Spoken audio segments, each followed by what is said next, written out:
So our CPA referred one of his clients to us to set up a defined benefit plan to help him reduce his tax bill.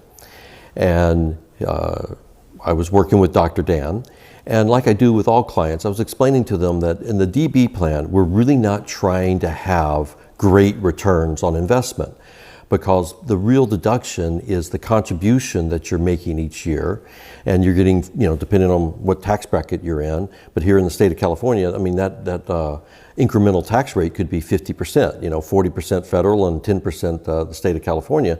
So that's an immediate return on investment by getting that tax deduction for making that contribution. So I was saying, we like for you to try and target somewhere around a 5-6% return. Don't try to knock it out of the park with a DB plan. Well, Dr. Dan is, like a lot of doctors, unfortunately, he's type A. And he's like, no, I always get more than 10% return on my investments. I really like playing the stock market and do all that kind of stuff. Maybe a DB plan's not for me. And so we engaged in a little bit of a conversation.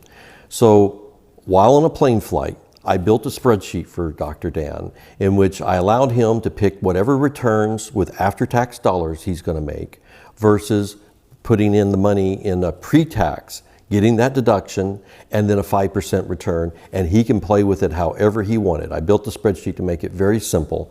And if you just took a reasonable estimate on returns and the contributions, I think I beat his model the other way by like $1 million over 15 years. So I sent it to Dr. Dan, and I copied the CPA on it as well. And Dr. Dan got back in touch with me and said, well, I think the DB plan might be good for me. I need a tax deduction. Never really said, Mike, you're right. That's not the point either. My point is to show them the power of a DB plan and what it can do for them.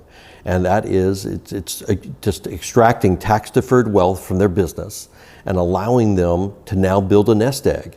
And the tax deductions are like a match from the federal and state government. And so if you're putting $200,000 a year in the plan, you're getting a tax deduction of $200,000, which means you're spending $100,000 less in the federal and state taxes. Because if you have big investment returns, ultimately we're not going to need to contribute to the plan one year. And then you're going to write that big tax check, and you're not going to be very happy.